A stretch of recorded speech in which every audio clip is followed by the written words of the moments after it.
Hello and welcome to my channel. Today I'm going to be going through with a recipe for a Slimming World friendly chicken stew. Totally sin free, you can use what you want in it. I pack it full of veg and I take it to work and warm it up because it's really nice warmed up. You can freeze it and cook it from frozen, so it's spot on for work. It's totally sin free and really easy to make. So here's the ingredients I'm going to be using for the sin-free chicken stew. I'm a fussy eater, so I don't like kind of general vegetables that go in stew like your swedes, parsnip, turnip, whatever, carrots. So what I use is I use a lot of mushrooms, I use sprouts chopped up, cauliflower and broccoli.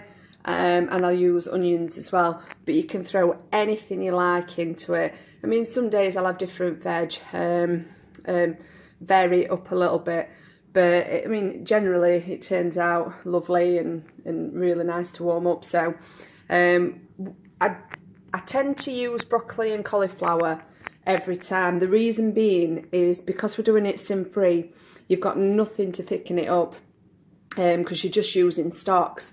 So if you use broccoli and cauli, once it's cooked for a long time, it'll break down and I think it'll naturally thicken the stew up a little bit. So what I'll do is I'm not going to use all the ingredients that I've laid down here. It's whatever will fit in my pan. So what I'll do is probably going to use 2 chicken breasts because I'm going to do a curry with the others as well. And they need using today, so I don't want to be freezing them. So what I'll do is I'll chop it up and then I'll show you. So everything's prepped.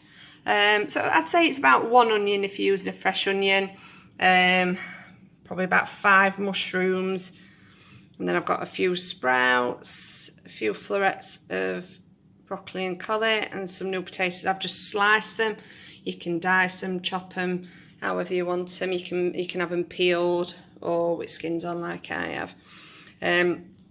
The garlic, you can either use 1 garlic clove or 1 teaspoon of very lazy chopped garlic, which is what I use.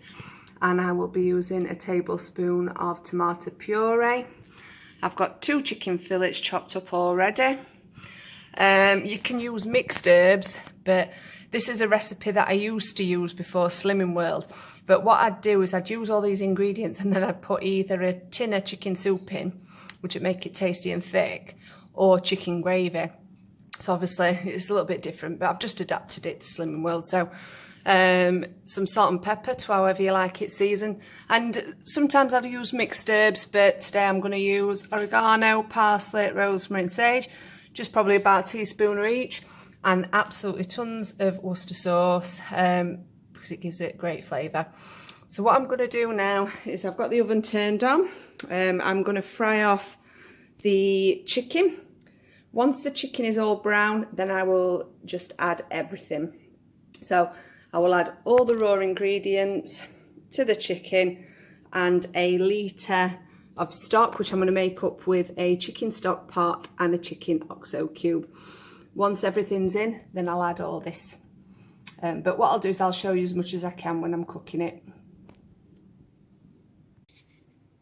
So fry light, bottom of the pan. You don't need much if you've got a good pan. That should do. And then it's time to add the chicken. I've not really heated the pan up, it probably could have been heated a little better.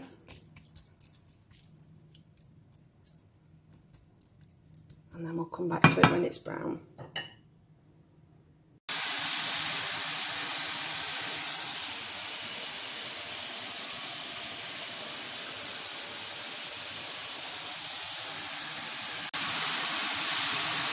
So that looks looking good. So what we'll do now is we will add the onions.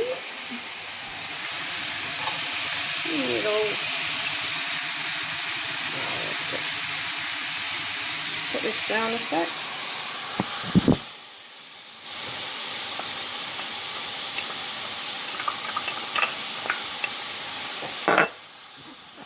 Really need to get a tripod for that.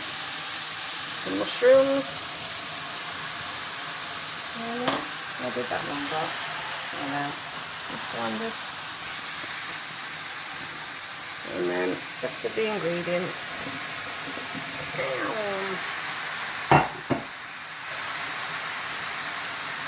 And what we're going to do is add the stock.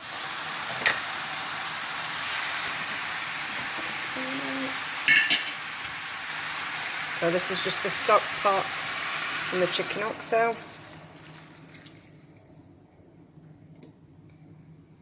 There we are. I'm just going to give it a little bit of a stir.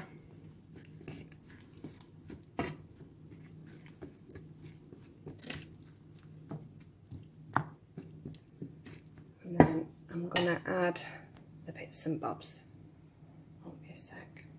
So we've got a teaspoon lazy garlic. I'm going to put a teaspoon, I'm not very good at measuring stuff, so a shake of sage. A shake of rosemary. A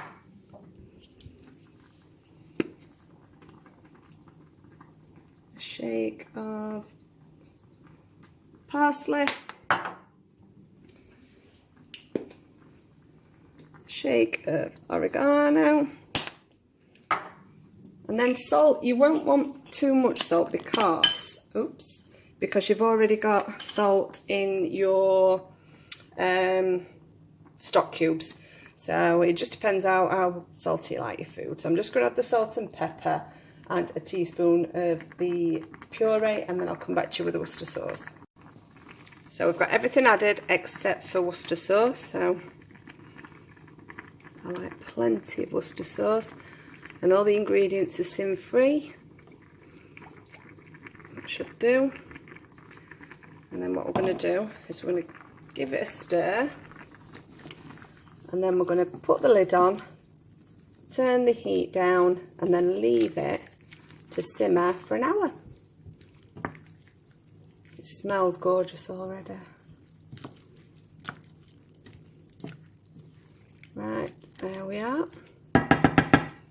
So, where's my lid? Oh, there it is. So, pop the lid on. Let's turn the heat down.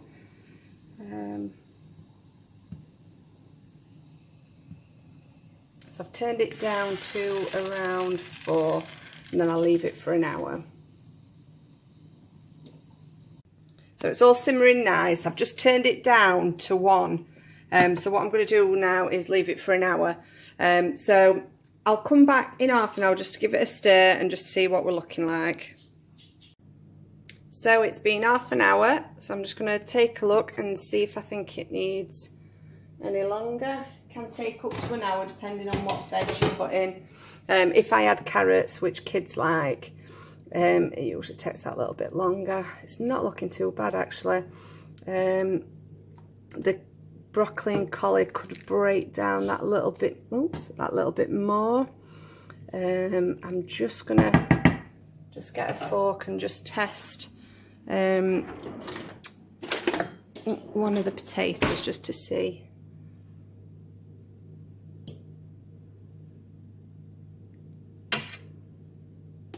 I mean, the smell is gorgeous. Okay. So I'm going to give it another 15 minutes and that will be done to how I like it. So I'll show you what I do, because what I do is I put it into Tupperware, let it cool down, and then I freeze it, and then it warms up lovely for work. And it'll stay in the fridge for about 3 days. So it's all done. It's had 45 minutes. You could always cook it longer if you wanted to. It just depends on how you like it, as long as it's not mush. So I'm just going to break up just the vegetables a bit, just so it thickens it a little bit. Smells lovely. I'd probably get, for work, probably 3 or 4 portions. So I'll just get my Tupperware out and just portion these up. So the stew's done. It's separated into 4 portions. Obviously, if you want bigger portions than this, then just split it accordingly. So what I'll do is I'll let that cool down, and then I'll probably put 2 in the fridge for the next 2 days at work and 2 in the freezer, and I can have them whenever I want. I use it for in different ways, really. Sometimes I'll use it in a giant Yorkshire pudding. I'll eat it as it is at work, or if I've kind of used all my sins up but I want something yummy, I'll do some Slimming World friendly chips, and I'll kind of use it like a sauce on top, and just pour it on top, and it's really filling and tasty. I'll show you some pictures if I can find it.